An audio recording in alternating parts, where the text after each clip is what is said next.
Carry on. Yes, thank you. For my voter from Busia, I think you are not on the ground.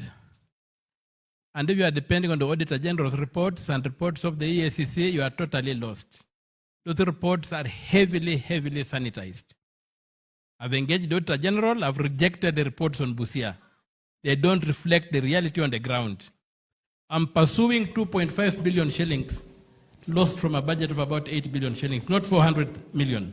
It's 2.5 billion that I'm pursuing. Right now I'm in court, 3 cases with the governor in court. If you are aware, I was stoned in Busia. Goons stoned me because I was trying to ask for documentation. I'm not the kind of guy who stands in funerals and begins insulting people. I follow the evidence. And fraud survives on concealment. Why would I, a senator for Busia, have to go to court, to take the governor to court, to be allowed to the documents? Yet the law requires that the documents should be on the website. You see? So there's a lot of concealment in Busia, but you are dealing with it not emotionally, but scientifically. And you are going to see people in jail. You are talking about the finance bill. When I went to court in 2018, you remember, some of you are old enough will remember, there was a time around the budget time, people would hoard goods. Goods would disappear from markets, and then after the budget is read, they come back with new prices. The reason was the finance bill became law the day it was read by the minister. In 2018, I went to court and challenged it. I won the case, and the court ordered the finance bill must be debated in parliament. That's why today you have had a chance to discuss it. You would not have discussed it. And beyond that is the budget itself. What is inside that budget? The finance bill is a mechanism of adjusting budget laws and any taxation laws. The real problem is inside the budget. When I saw the Gen Zs out, I was very happy. I still see that the Gen Zs, I go to the X spaces, and the Gen Zs are like people who are standing in a closed house and are looking through the keyhole, and they don't like what they are seeing. Some of us are standing on the balcony, and I would invite people to come and stand on the balcony. And that's why I'm saying, our problem, what we really need to do, let us implement the Constitution. The Constitution says the Treasury and the Ministry of Finance should be separate. Why did the Public Finance Management Act bring them back together? So that the Treasury can be the pocket money for politicians. If we take the Treasury away and put it under professional and lock the key, you will drain the swamp. This money that you confuse will not be there. So let us come and look aside. With the presidential election, the Constitution is very clear. Where more than one person is cleared to run for an election, you also have the Constitution, open Article 138, Clause 2, because I have the Constitution here. You will find it says where more than one candidate is cleared for an election, an election shall be held in each constituency. We need to have results from each constituency publicized. Where do we go to Bomas? There's a returning officer in the constituency who should be able to determine that election there. We should know that in a Madara constituency, candidate A got this, candidate B got that. And then even the media will be able to call the election and say, even before it is declared, they will call the election and say, from the look of things, fulani ameanguka nayo. Sindio? But it's only the Kenyan election that you go and wait for days and days and days without even rejection.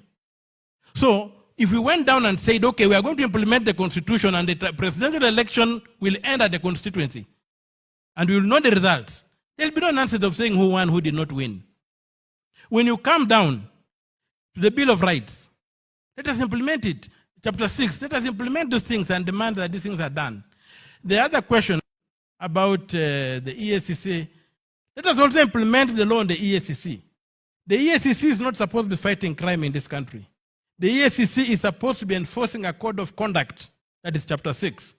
Supposed to see that people are reporting to work on good time, people are wearing clean clothes, people are behaving well. Crime busting must be given back to the police. Let people not go to perform catwalks in Integrity Center. Let them go and sleep on the floor of the house. There is something in this country called mischaracterization of crime. And the elite have succeeded to mischaracterize two very serious crimes in this country. One of them is what we call corruption. It's theft by servant. Theft by servant, and they should be arrested by the OCS and put in police cells and be made to sleep on the floor, not to go and be given 3-course meals at the EACC. The other crime that has been mischaracterized in this country is robbery with violence concerning theft of livestock. We call it cattle rustling.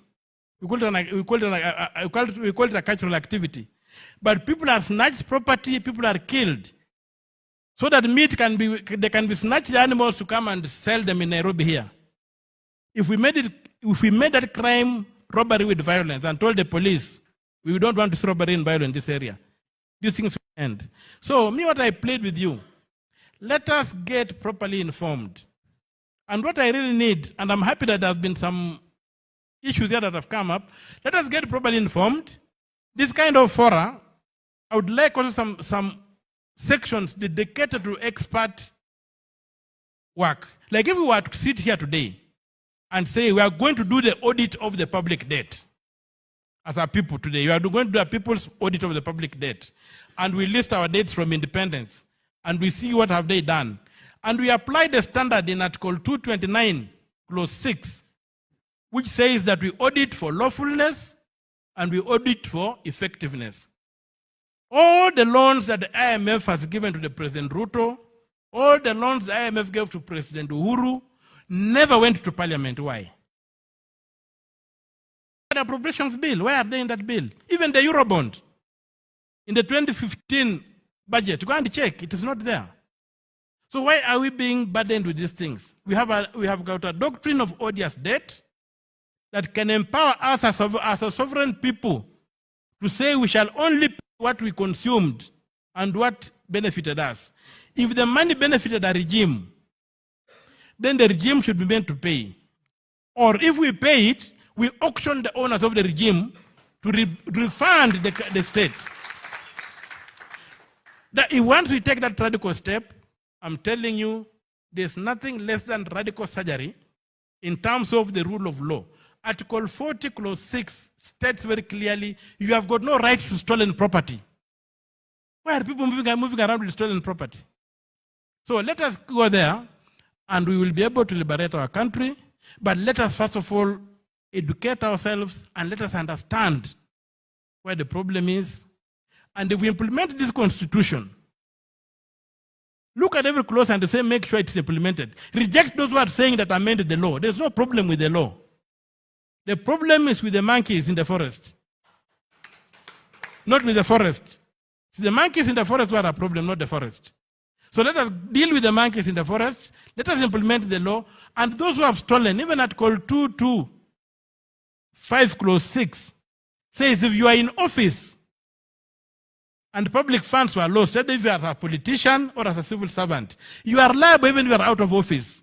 Why are we not using these clauses in the law?